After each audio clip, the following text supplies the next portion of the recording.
seront le Ilui Nishmat, Arlet Baya Bat Rachel, le Ilui Nishmat,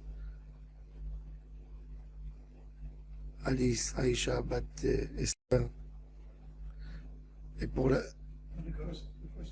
réfoua Shlema de Eliaou Ben Ruth Mesodi et Binyamin Ben Solika. ולעילוי נשמת ניקול דבורה בת פסי. ויחי יעקב בארץ מצרים 17 שנה. פרשת ויחי,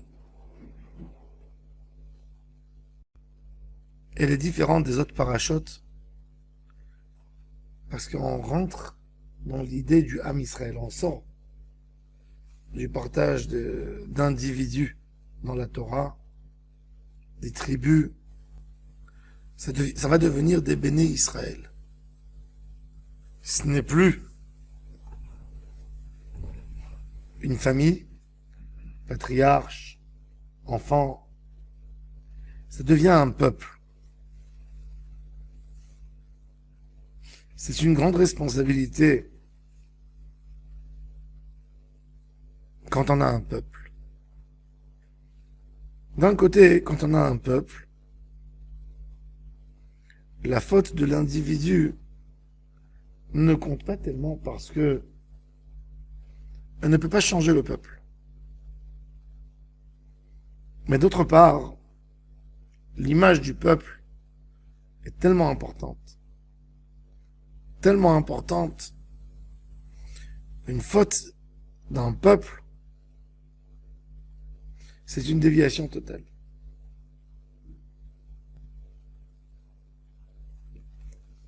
Dans les livres de Mekoubalim, ils disent que le problème de la galoute du Ham Israël pendant 2000 ans, c'est que les Juifs se sont occupés de la faute et des mitzvot de l'individu. Mes tfilin, mon Shabbat, ma Torah, ma Chavruta, mon Tzitzit, mon Lulav, mon Kippour, ma Avodat Hashem. On a oublié ce qui s'appelle le Klal Israël. Combien de choses on fait pour le public? Combien de mitzvot on fait pour le Ham Israël et pas pour nous?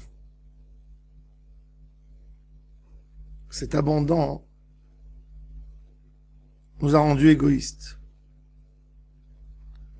Nous a rendus égoïstes et nous a donné des lunettes très mauvaises où on voit les autres par nos habitudes. Ce qui amène de plus en plus de haine gratuite. Parce que tu te fais une idée que toi tu es l'idéal, tout ce qui ne te ressemble pas, tu n'es pas capable de vivre avec. Tout est mauvais. La machloket, c'est pas forcément d'une volonté d'être rolek. Et c'est là où malheureusement beaucoup de gens tombent. Quand tu lui dis pourquoi tu fais pas ceci, pourquoi tu n'es pas d'accord, il te dit je n'ai rien contre lui, moi, c'est tout simplement. Je veux signaler que je suis pas d'accord dans rien de ce qu'il fait. Et ça, c'est parce que on n'est pas capable de regarder grand le Ham Israël.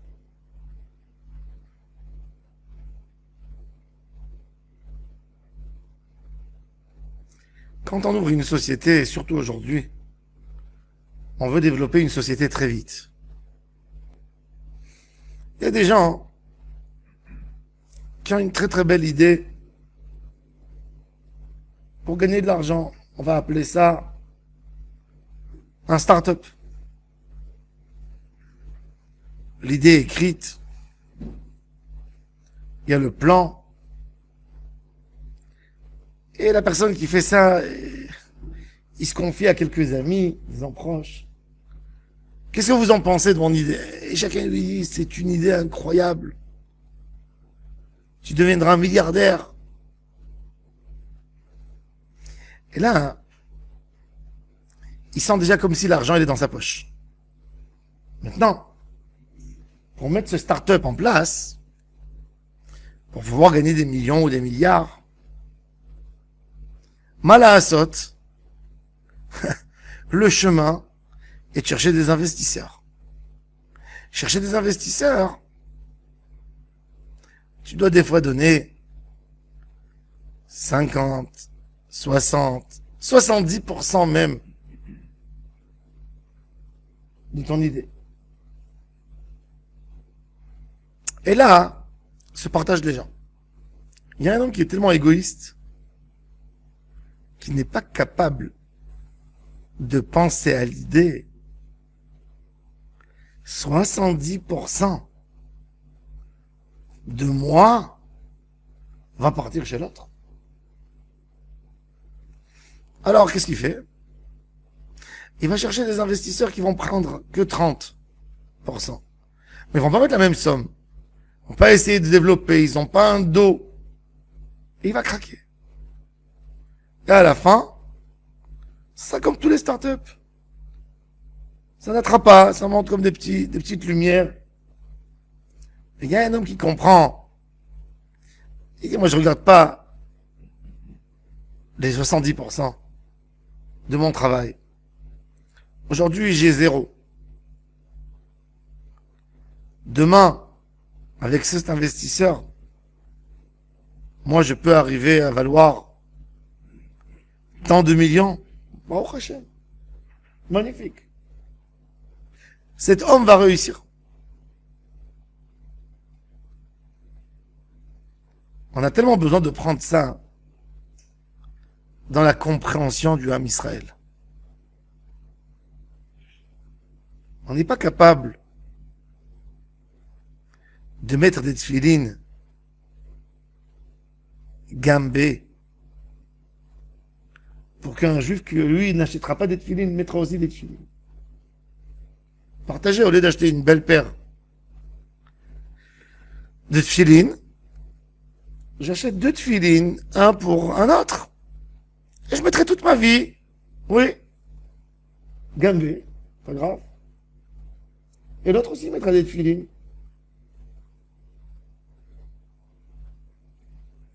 Je vais inviter des gens sur ma table de Shabbat, des gens qui ne connaissent pas. C'est quoi Shabbat? C'est sûr que je pourrais pas faire toutes mes prières, tout ce que j'ai l'habitude de lire, tous les chants que j'ai l'habitude de chanter. Mais je vais faire connaître à un autre juif. C'est quoi Hachem?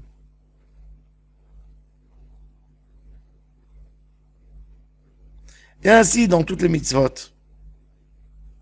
cette idée ne nous lâche pas. On n'est pas prêt de vivre dans un Ham Israël.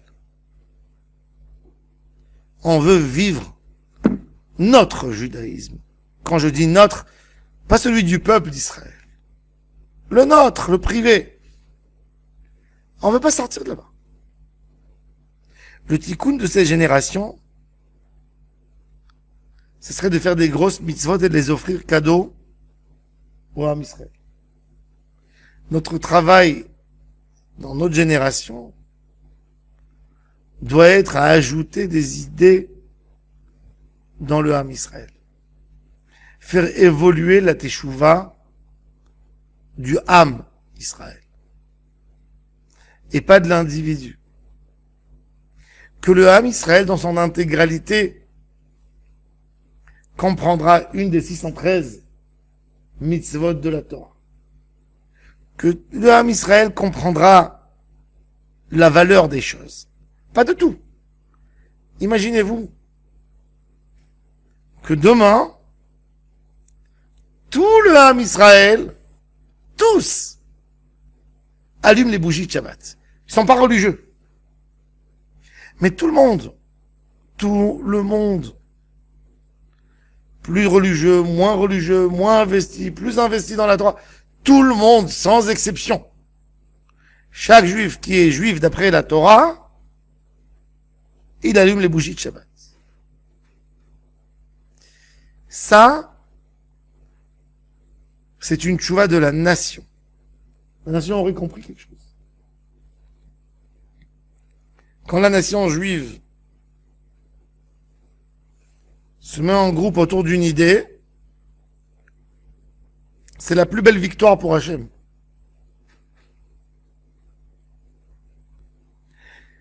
Et là, justement, le souci de Yaakov Avinu,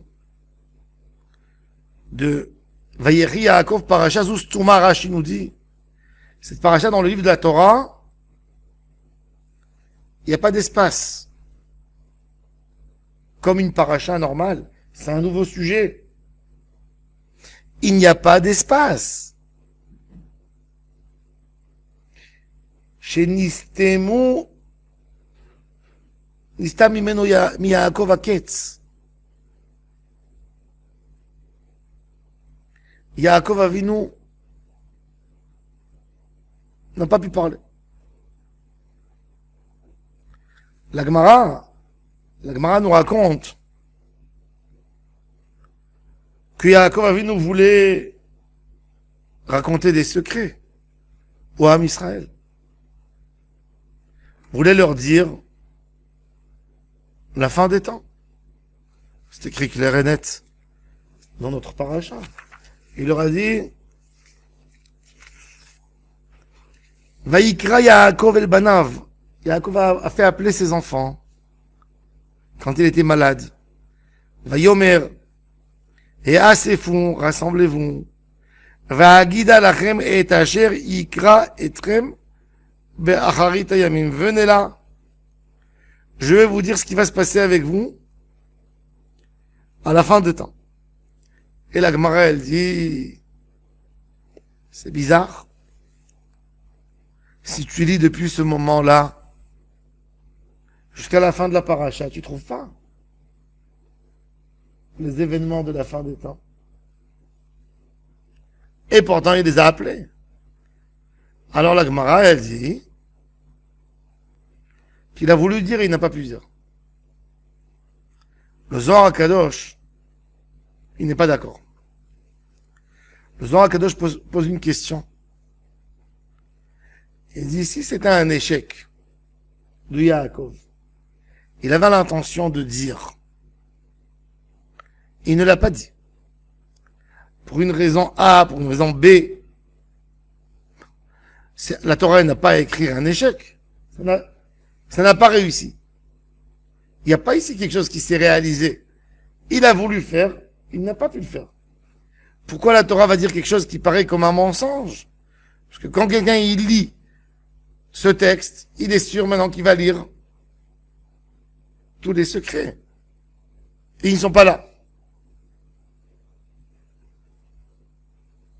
Et le Zohar dit que oui, c'est écrit, mais caché.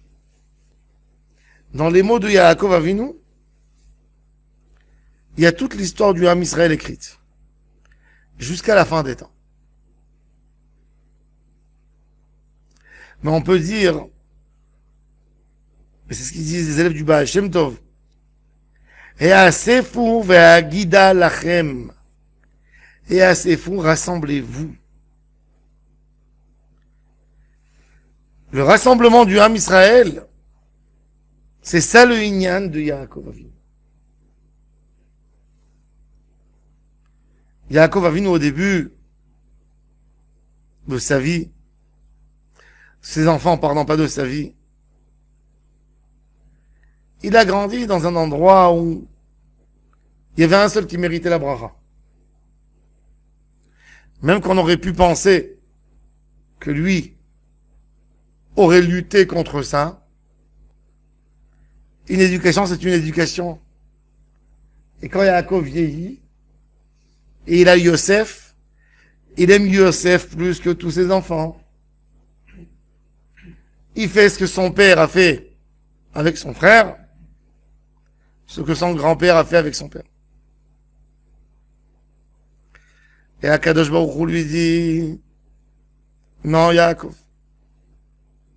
c'est pas comme ça. Maintenant, tu ne peux plus aimer un enfant. Ça y est, c'est Am Israël.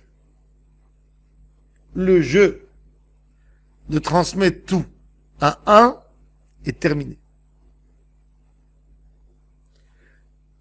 Et ça se passe d'une manière terrible. La galoute Mitzrayim, faut savoir, c'est pas qu'une galoute, qu'un exil. C'est un peuple exilé. C'est un changement complètement du statut de tzadikim, de petite lumière ici et ici. Ça devient une responsabilité. Pharaon va mettre en esclavage les Juifs, les béné Israël. Les béné Israël vont arriver en Égypte, sur le territoire égyptien. Ils vont aller s'installer à Goshen. Ils vont faire un État dans un État. C'est le moment où il y a un peuple qui est en train de se créer, de se fonder. Et là, il faut beaucoup, beaucoup de responsabilités. Alors, Yaakov Avinu, il dit, et assez fou. La grandeur du Ham Israël, c'est quand on est tous ensemble. Ve'agida, ils disent comme si c'était écrit Ve'agouda. Être relié. Avoir quelque chose qui lie tout le Ham Israël. Ve'agida lachem et asher yikra etchem ba'achrit hayamim. Le sort de Ham Israël, il est simple. Parce que Ham Israël est obligé toujours d'être au centre de l'histoire, tout le temps. Du moment où il y a eu le Ham Israël, on est au centre de l'histoire. Et assez fou.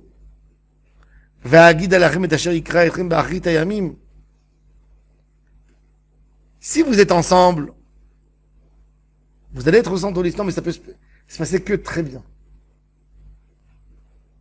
Si vous n'êtes pas ensemble, vous allez être aussi au centre de l'histoire, mais ça va se passer très très mal.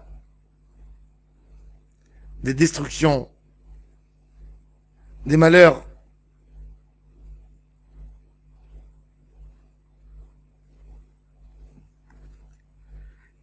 Et ça, c'est tout le secret de la galoute. La galoute, elle est venue, normalement, elle était censée à apprendre aux enfants d'Hachem c'est quoi défendre son peuple.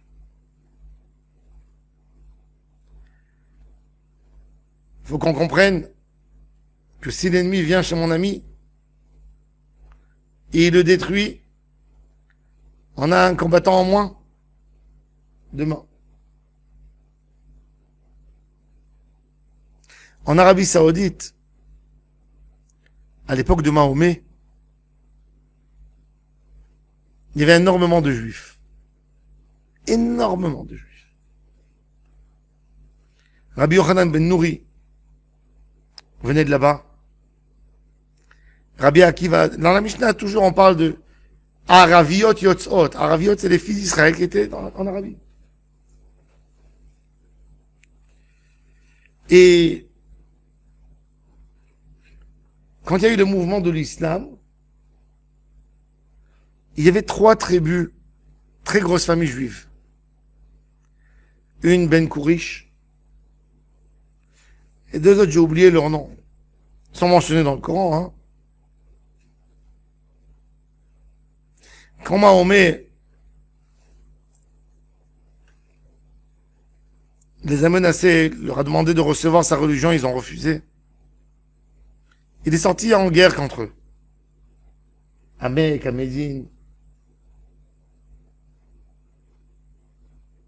Et malheureusement, quand il s'est attaqué à une tribu juive, les deux autres étaient contre cette tribu. Ils ont dit, laissez-le régler les comptes avec eux. Et il les a détruits. Après, il est revenu chez la deuxième tribu. Mais de l'autre tribu qui est restée encore, tant mieux. Et après, il a tué la troisième tribu. S'ils se réunissent tous contre lui, ils n'auraient pas pu rien faire.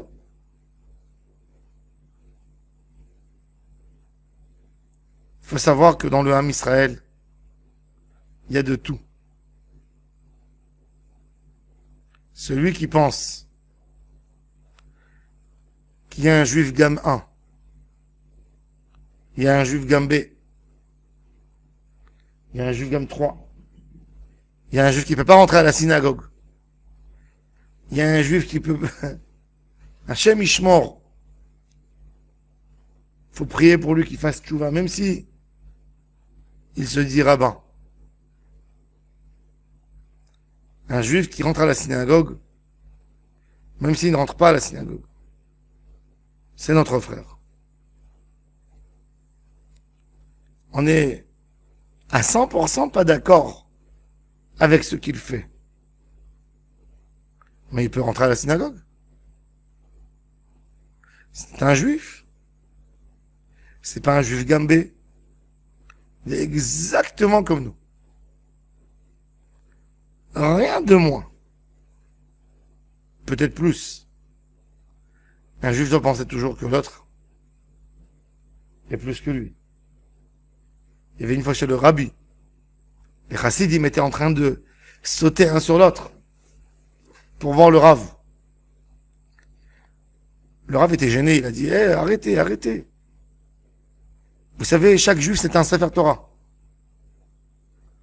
Alors un des chassids a dit au rav, Rabbi, les Sefer Torah, dans le Aaron Kodesh, ils sont disposés un sur l'autre. Il y a un sur l'autre quand il y a beaucoup. Il a dit, non, vous n'avez pas compris. Chaque juif doit penser que l'autre juif, c'est un Sefer Torah, pas lui.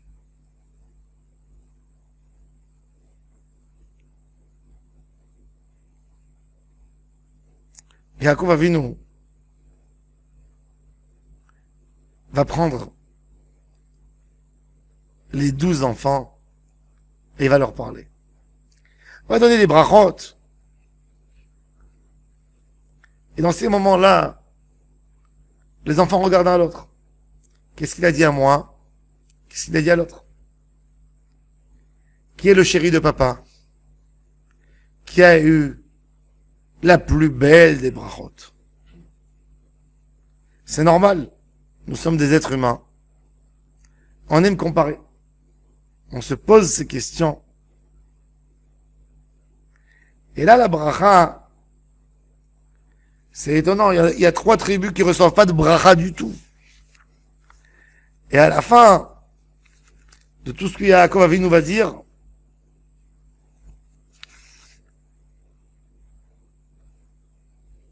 Kol ele shivtei Israël shenema asar, vezot asher diber lahem avim vayivarech otam. Il leur a fait une bracha. Ish keberkato berachotam. C'est-à-dire que le texte, il a compris. Que les 12 ont été bénis. Et pourtant, on va maintenant parler un peu des mots. De ce qu'il a dit aux 3 premières tribus. Des mots très durs. Réhouven. Réhouven rentre le premier. Réhouven, Bechoriata. T'es mon fils aîné. T'es ma première force. T'es ma première demande. Mon premier souhait de Avodat Hashem. T'étais censé être le plus fort de tout le monde. Mais tu étais obsessif, impulsif. Tu avais une impulsivité. Et même une stupidité. Tu agis trop vite. Comme un verre d'eau qui se verse. Cela t'a fait tout perdre. Reuven, c'est un homme qui a un sens très profond de justice. Il veut aider. C'est un enfant, c'est un homme que quand il était enfant, à l'âge de 5 ans, la Torah nous raconte, il trouve dans le champ des mandragores. Il court les amener à sa mère. Quand on a mis Yosef dans le puits, quand ils ont voulu tuer Yosef, c'est le conseil de Reuven de ne pas le tuer, de le mettre au puits pour le sauver.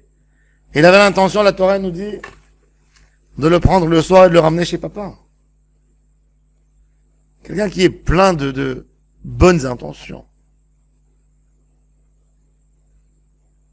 Mais il agit vite. Quand Yaakov Avinu refuse d'envoyer Benjamin en Égypte, qu'est-ce qu'il fait? Tout le monde essaye de convaincre papa. Papa, il faut partir en Égypte. Qu'est-ce que tu veux manger? Reuven, il va chez son père. Il dit, papa, je m'engage à te ramener Benjamin. Je te confie mes 2 enfants. Et si je ramène pas Benjamin, tu tues mes 2 enfants. Son père qui le regarde. Est-ce que tu es tordu, mon fils? Toi, tu t'appelles mon aîné. Je n'arrive pas à croire qu'un homme intelligent dise ce que tu dis. Tes enfants, c'est pas mes enfants, il dit Yaakov. Moi, je vais tuer mes petits-enfants. C'est quoi cette folie que tu es en train de dire? T'as rien dit. Qu'est-ce que tu as dit? Il entend en fin de compte Yehuda. Yehuda qui a dit, je me porte garant dans ce monde et dans l'autre monde. Ici, il est prêt de donner son olam haba. Il a accepté. Il a accepté de Yehuda, mais il n'a pas accepté de Reuven. Reuven, il a quelque chose d'extraordinaire chez lui. Un point très sensible. De vouloir aider. Mais quand on a cette sensibilité, c'est très dangereux. Pourquoi c'est très dangereux? C'est très dangereux. Hein?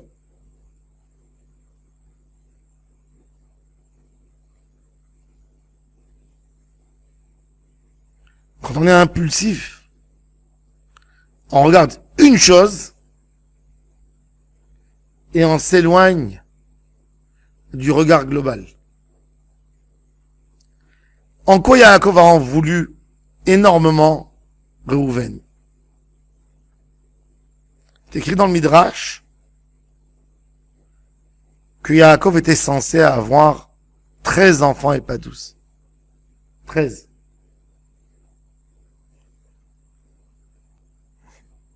Dina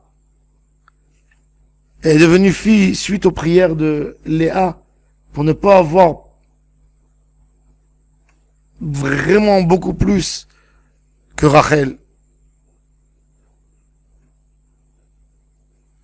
Après la mort de Rachel, Yaakov s'est dit, Léa ne peut plus avoir des enfants, certainement elle était plus âgée.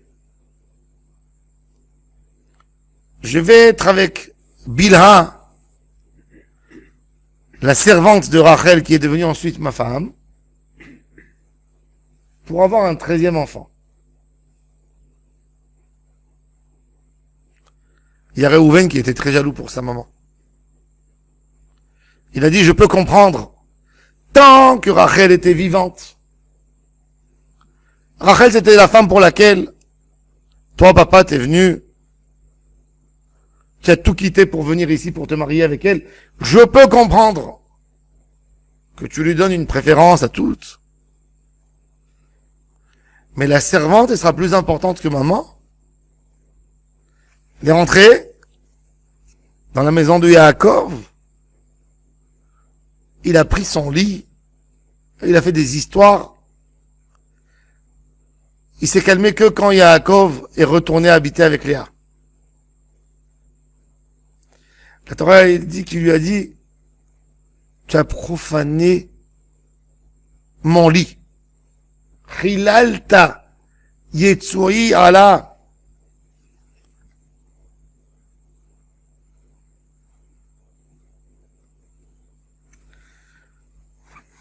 Et c'est pour ça d'ailleurs qu'il a été puni de la même manière qu'il a fauté. Un aîné, d'après la loi juive, prend 2 parts. Réhouven a été destitué. Il n'est plus aîné. Qu'est-ce qu'il a fait à Yaakov? Il a donné cette part qu'il a enlevée de Réhouven à qui? À l'autre enfant de Yosef qui va faire entrer. C'est-à-dire Yaakov voulait réaliser absolument 13 tribus et pas 12. Qu'est-ce qu'il a fait? Il a enlevé Yosef, il a mis Ménaché et Ephraim pour arriver au chiffre 13.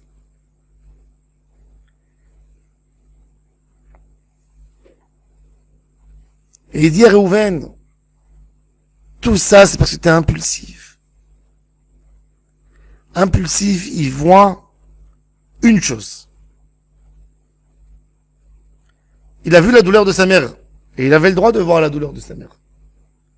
Il avait vraiment le droit de protéger et de défendre les intérêts de sa mère, mais avec un dialogue. Pourquoi? Yaakov, lui, ne compte pour rien. Lui, il n'a pas un besoin. Il n'y a que ta mère. Il n'y a pas Akadosh Baruch Hu qui compte ici. Comment tu te permets de rentrer, de faire la loi, tout en pensant que tu veux défendre une cause? Tu ne peux pas. Réhouven était censé être l'image du Klal Israël. L'aîné. Yeter Seth ve Yeter Oz.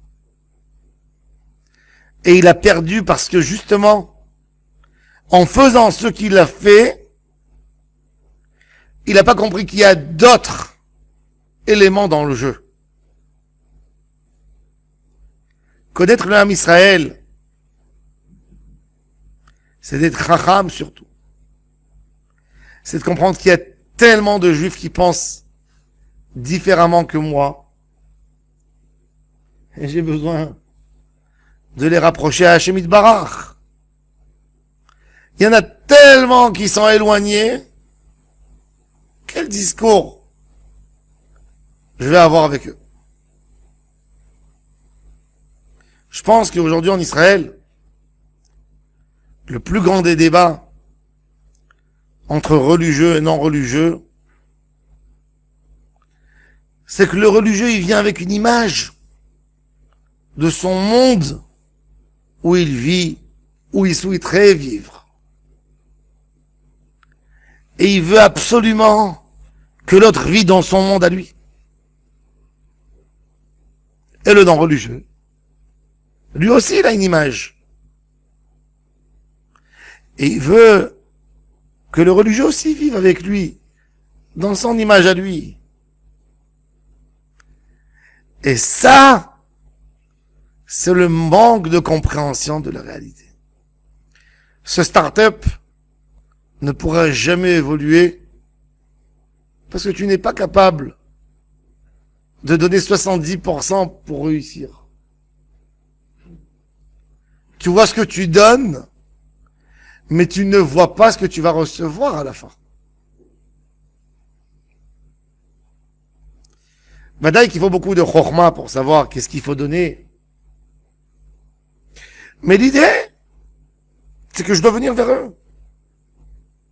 Autrement, comment crois-tu que tu vas rapprocher ton frère?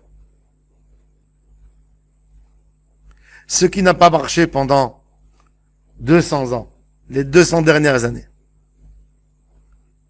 où les Juifs en Europe de l'Est, en Europe centrale, se sont éloignés les religieux des laïcs. Ils ont laissé les laïcs tomber dans les plus grands pièges de l'assimilation.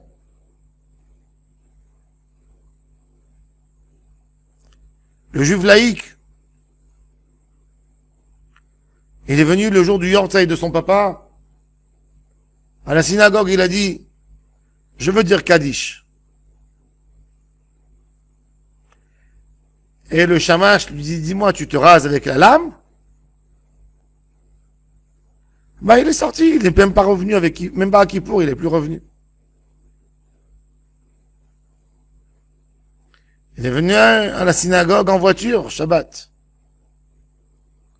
Et on lui a dit, le Rav, il a dit, que celui qui est Mechalel Shabbat ne met pas les pieds à la synagogue. Combien on en connaît? Eh ben, il est plus venu. Ni lui. Et par contre, ses enfants ne sont plus mariés à la synagogue. Ils sont mariés à la mairie, ou des fois plus grave, à l'église.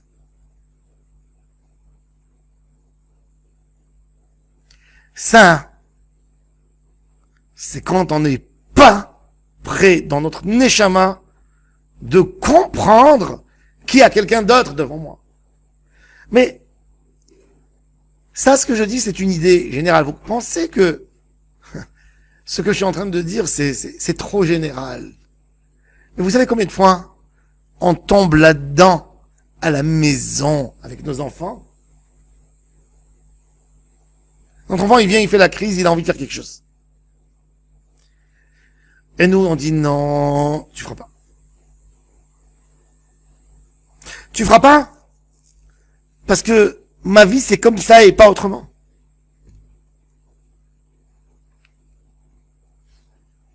Et c'est pas ça notre rôle de parents. Notre rôle de parents, c'est d'éduquer. C'est de donner un chemin. Certainement qu'on a fait quelques fautes par-ci, par-là.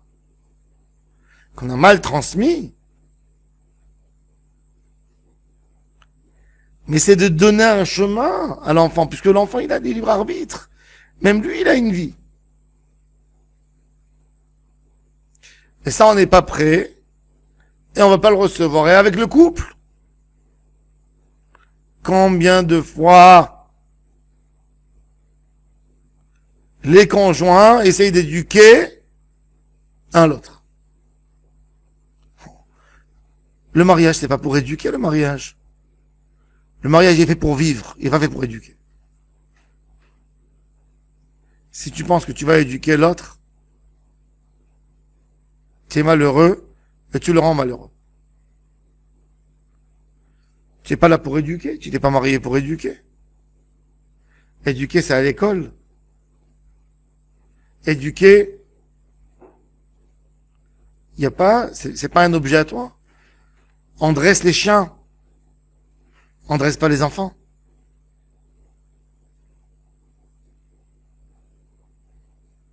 Pourquoi on veut éduquer? Parce qu'on ne veut pas parler. Alors on veut éduquer. Éduquer, il y a un qui parle et l'autre fait. Parler, il y a deux qui parlent. Alors, la tendance des gens, c'est d'éduquer. Il ne veut pas laisser l'autre parler. Que l'autre fasse ce que je dis. Ils ne veulent pas écouter la douleur de l'autre, ses tentations, ses difficultés dans la vie, ses échecs, de pleurer avec lui. Et là viennent tous les problèmes. On ne veut pas s'associer aux autres dans leurs échecs que dans leurs succès, on est d'accord. Quand son fils il a reçu un grand diplôme, le père il est sûr qu'il a mis là-dedans lui aussi. C'est grâce à lui. Mais quand son fils reçoit une très mauvaise lettre à l'école, là le père il veut pas comprendre que c'est aussi à cause de lui. Là c'est l'enfant. Pourquoi c'est l'enfant? Pourquoi c'est l'enfant?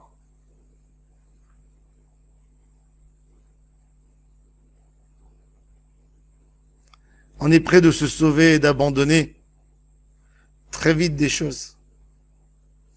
On n'a pas envie de se tuer pour l'autre. D'aller jusqu'au bout pour l'autre. Un homme, quand il a des enfants, il les abandonne pas parce qu'ils sont nés chas v'shalom avec un dégât dans le corps. Un homme, il jette pas son fils de la maison parce qu'il a amené une mauvaise lettre de l'école. Mais il est prêt de partir de la maison. Parce que les choses se font pas dans la manière qu'il croit. Il est prêt de casser, de quitter, de prendre fuite. Parce que les choses ne vont pas à 100% dans la manière qu'il aurait voulu. Pourquoi tu sais pas te battre? Pour le Ham Israël, pour la famille, il faut se battre. Yaakov avait nous fait un reproche à Réhouven, mais ce reproche, il est extraordinaire. Il est beaucoup mieux que si on nous donne des brachot, qu'on nous explique la source de nos problèmes. Pourquoi on n'est pas devenus les meilleurs.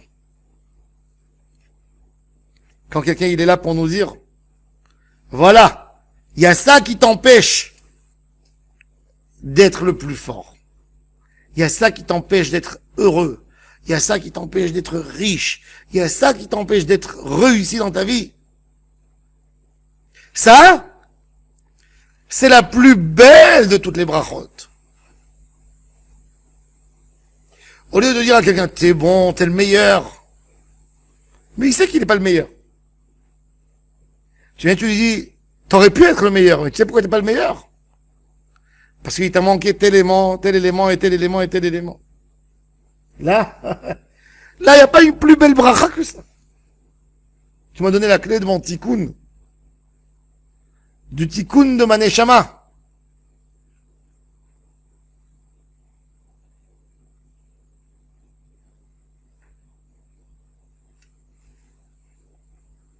Et Yaakov va nous continuer avec Shimon et Lévi.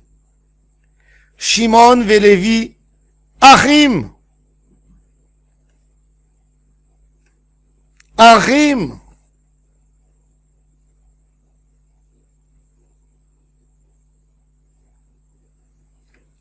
Shimon et Lévi, son frère.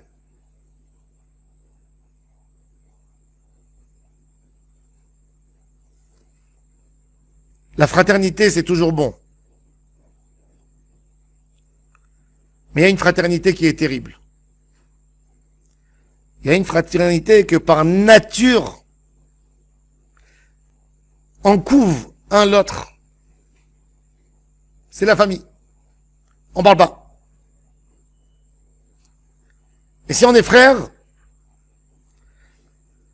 si t'es mon ami, tu veux être mon frère, tu dois être d'accord aux mauvaises choses que je fais dans ma vie. Aux mauvais choix. Et t'as pas le droit de me faire un reproche. Si tu veux être mon frère. Parce que moi aussi je suis ton frère. Et je te dis rien du tout sur tout ce que tu fais. Alors pourquoi toi tu me dis? Alors Yaakov Avinu il leur dit, vous n'avez pas compris c'est quoi le sens de la fraternité. Parce que vous êtes frères que pour une victoire, pour obtenir quelque chose. Mais vous n'êtes pas frères dans la vie. En réalité, c'est deux frères C'est-à-dire, Yaakov Avinu, il avait 12 enfants, 12 garçons, une fille. Sur les 12, il y avait 2 qui allaient toujours ensemble, qui avaient la télépathie, qui agissaient de la même manière. C'était qui? C'était Shimon et Lévi. Shimon bouge, Lévi vient le protéger. Lévi bouge, Shimon vient le protéger. Où ça s'est terminé? Ça s'est terminé dans Parashat Pinchas. Quelques centaines d'années plus tard, Lévi a tué Shimon. Pinchas, descendant de Lévi, a tué le chef de la tribu de Shimon. Et il y a eu 24 000 morts. Là, ça a fait une rupture totale entre Shimon et Lévi. Shimon s'est détaché complètement de Lévi. Il n'était pas là pour lui. Il n'était pas là pour le couver. Et Yaakov Avinu te dit qu'un vrai frère doit te faire des reproches, doit te dire ce qui ne va pas chez toi. Il doit te le dire. S'il t'aime, il doit te dire. Il y a quelque chose de très mauvais qui est en train de se passer chez toi. Je t'aime énormément et c'est pour ça que je te le dis. Si tu l'as pas compris, c'est ton problème. Évidemment qu'il faut bien le dire. Introduction. Oui. C'est pour ça que Yaakov Avinu, il dit, normalement, c'est admirable. Une fraternité. C'est beau. C'est beau de voir des familles réunies. Un qui soutient l'autre. Un qui est pour l'autre. C'est magnifique. Mais il dit, mais moi, j'ai pas envie de rentrer dans votre union. Et plus que ça encore.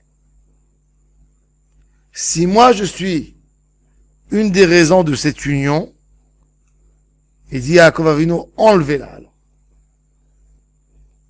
J'ai pas envie d'avoir mon nom avec vous.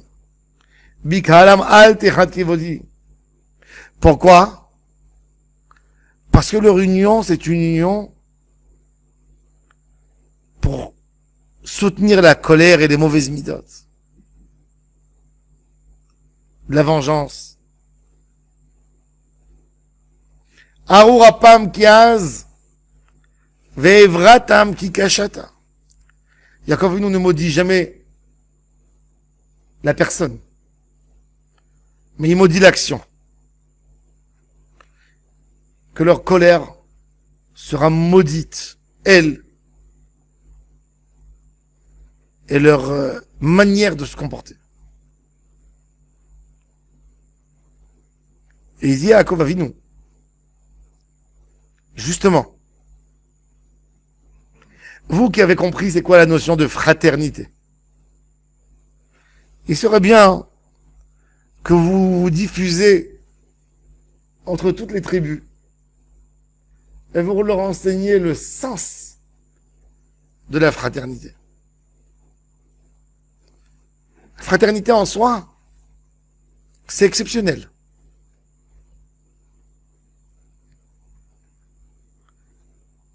Rabbi Shlomo Ibn Gabirol nous explique quelque chose d'extraordinaire. On a, dans la Torah, des mitzvot actifs, des mitzvot passifs, des choses à faire, des choses à ne pas faire. Un comportement, c'est pas encore un caractère. Plus important dans la vie de l'homme, c'est quoi? C'est son caractère. Le comportement, je me comporte comme ça parce qu'il y a des circonstances. Je me comporte dans un autre endroit autrement parce qu'il y a d'autres circonstances. Donc le plus important de tout, c'est le caractère. Avec mon caractère, je peux faire beaucoup de choses. J'ai un caractère, beaucoup de fraternité j'ai en moi. Où je mettrai cette fraternité? Point d'interrogation. Pendant Matan Torah, Aaron à Cohen a vu qu'il avait très fort en lui cette idée exceptionnelle de fraternité, de mobiliser tout le monde. Un homme qui aime embrasser, qui aime la vie de société, qui aime se coller avec les gens. Aaron, qu'est-ce qu'il a fait de cette qualité qu'il avait, de ce caractère qu'il avait? Il allait faire le shalom. Dès qu'il entendait une histoire qui se passait au bout du camp du Ham Israël, il allait là-bas. Le Midrash dit que le jour de son décès, il y a eu 30 000 enfants qui s'appelaient Aaron, qui ont porté son corps et qui disaient: si t'étais pas là, Aaron, nous ne serons jamais nés parce que nos parents auraient divorcé. Et les parents, quand ils ont fait le shalom, quand ils ont eu l'enfant qui est né, ils ont dit: c'est grâce à Aaron, on va l'appeler Aaron. Quelle belle notion de fraternité.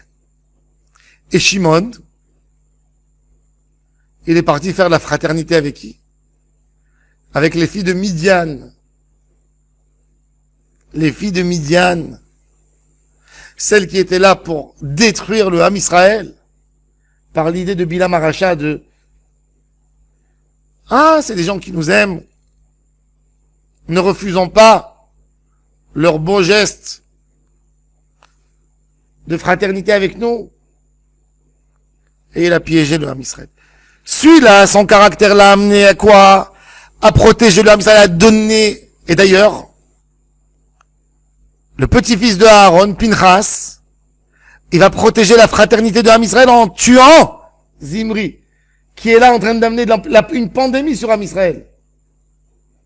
Donc vite, il sépare le mal du Ham Israël. Vite, vite, vite. Et Yaakov Avinu nous dit: ce que je vous dis maintenant, c'est je vous définis vos caractères. C'est ce qu'il dit à Yehuda. Il dit à Yehuda: tu as un caractère extraordinaire que tu avoues sur les choses.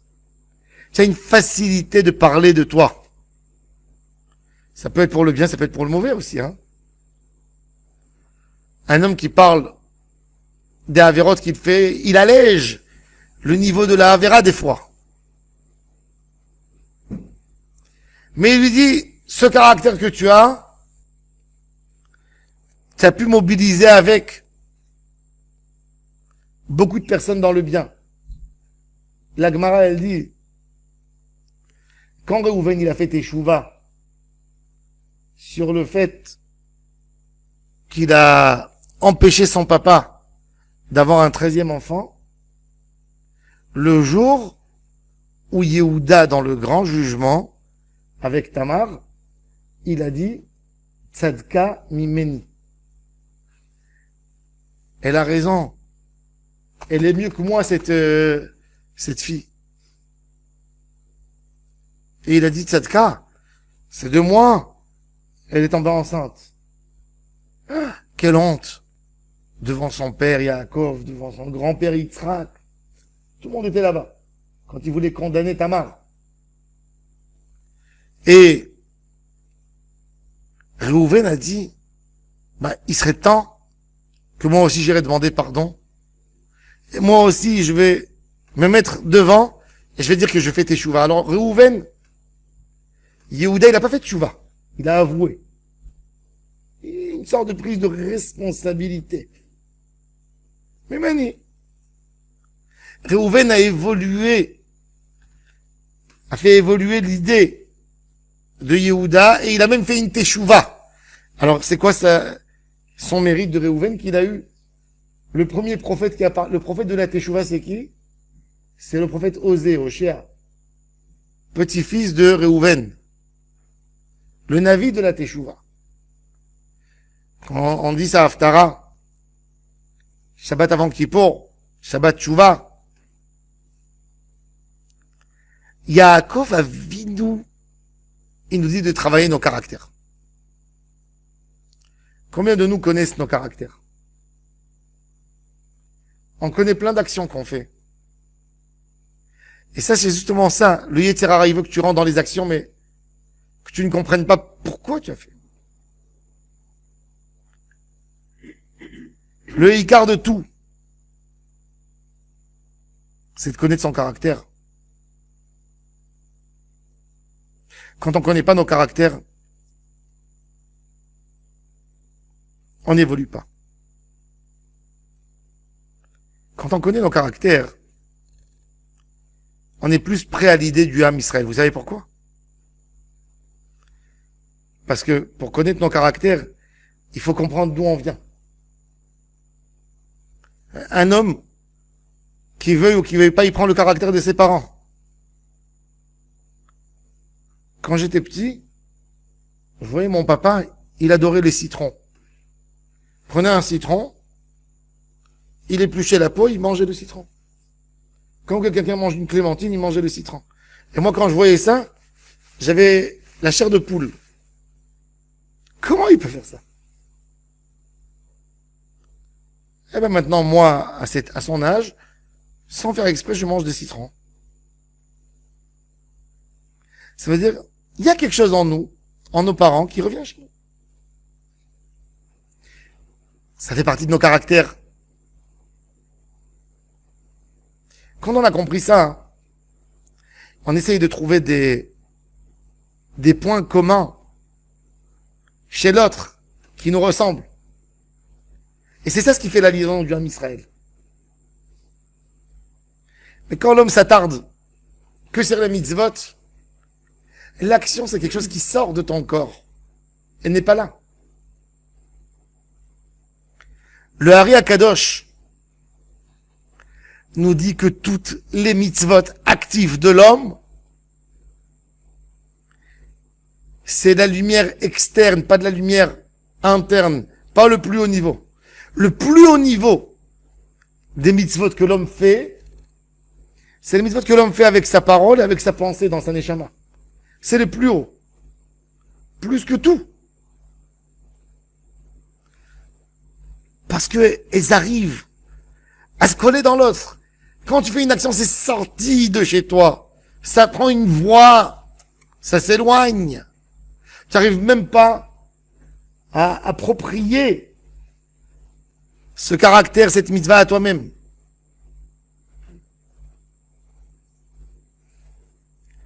La peur de Yaakov Avinu était, justement, que le Ham Israël, il va être en Égypte. Et il n'y aura pas une forme de peuple, parce que chacun va se séparer de l'autre.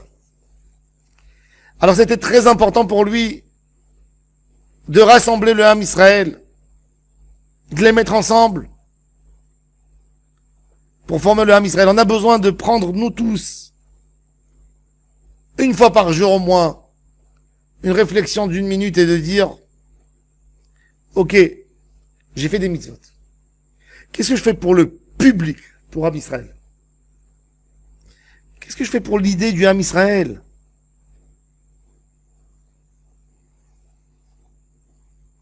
Avec ça, on sortira de la galoute. Que quand on aura cette responsabilité pour le Ham Israël. Comprendre l'autre, c'est de te connaître à toi, à l'intérieur. Ne dis pas ce que tu fais. Dis ce que tu es, pas ce que tu fais. Ce que tu fais, tu fais. Mais qu'est-ce que tu es? Qui tu es? Tu sais qui tu es? 95% des gens savent pas qui ils sont. Ils savent pas. Dis-moi, j'aime ça. C'est tellement artificiel. Quand les gens, ils veulent faire un caractère d'un homme, alors, ils lui posent 50 questions. Quelle est ta couleur préférée? Ça. Quel est ton signe zodiaque? Ça. Quel est ton hobby? Ça. Et ils font un caractère d'un homme. Faux! Faux! C'est quoi ton caractère? Qui tu es? Quelle est Quel est le caractère qui te conduit dans ta vie? Tant que tu ne sais pas, tu ne peux pas évoluer. Réhouven, après les mots si durs de son papa, il a reçu le plus beau des cadeaux. Il sait qui il est. Il sait qui il est.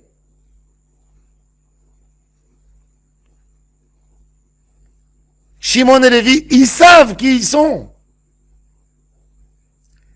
Ils savent de quoi il faut s'éloigner. Si tu sais qui tu es, tu comprends beaucoup de choses dans la vie. Rabbi Avrami Ben Ezra, il nous dit, quand tu as maîtrisé à 100%, tu as compris c'est quoi la couleur noire dans toutes ses définitions, tu peux comprendre c'est quoi le blanc. La vie, c'est des contrastes. Plus tu te définis à toi-même, tu comprends tout ce qu'il y a dans ton entourage. Moins tu te définis, tu comprendras moins le Ham Israël, moins les gens qui t'entourent. Et c'est important d'approfondir dans ce union du Klal Israël. Donner ses mitzvot à Ham Israël. Le Hari HaKadosh dans tous les Maasim Tovim, dans tous les Yiratzon des mitzvot. Les Shem Yichud Kutche Berich Ushrinte. B'tchilu B'Shem Kol Israël. Je veux venir dans une mitzvah avec tout le Ham Israël avec moi. Je veux que ma mitzvah, elle éclaire, elle allume tout le Ham Israël. C'est que comme ça qu'on sortira de la galoute. Pas si on s'éloigne des autres. Chaz v'shalom. On a besoin de faire un vrai travail là-dessus parce que c'est pour ça qu'on est en galoute. On n'a pas compris ça. On est parti en exil. C'est maintenant qu'on est retourné en Eretz Israël, on n'a pas compris ça, c'est très grave. Hachem Izaken nous veillez Be'ezrenu de comprendre cette idée de Klal Israël, de se lier chacun au cœur de l'autre, chacun à la neshama de l'autre, de sentir l'autre. Comme il a dit Rabbi Moshe Leib de Sassov, il a dit, j'ai appris l'amour d'un juif, l'amour de son proche, je l'ai appris d'un homme ivre dans la rue. Il dit, il y avait 2 clochards dans la rue, ils dormaient la nuit dans la rue. Et je passais à côté dans le trottoir, et j'entends un qui dit à l'autre, Ivan, tu m'aimes? Il dit, oui mon frère, je t'aime. Et il crie plus fort, tu m'aimes? Il dit, oui. Dis-moi où j'ai mal. Si tu m'aimes, dis-moi où j'ai mal. Il dit, c'est là que j'ai compris c'est quoi aimer Am Israël. Aimer Am Israël, c'est de savoir où ils ont mal. Hachem, on a un attachement si fort avec Hachem. Parce que ce qui caractérise Hachem, c'est qu'il est connecté à nous dans n'importe quoi, à chaque moment, à chaque instant. C'est ça Hachem. Pour nous, ce qu'on ressent. Il y a beaucoup de choses Hachem, mais ce qu'un homme doit sentir, c'est cette connexion extraordinaire avec Hachem. Mais il faut avoir la même connexion avec le Ham Israël. Il faut pas croire que ce qu'on dit maintenant, c'est des choses élevées, c'est des choses loin. C'est un travail qu'on a besoin de faire chaque individu chez lui-même. Chaque individu doit faire ce travail. Et avec ça, on arrivera, Be'ezrat Hashem, à la Géoula très prochainement. Amen. Kini Ratzon.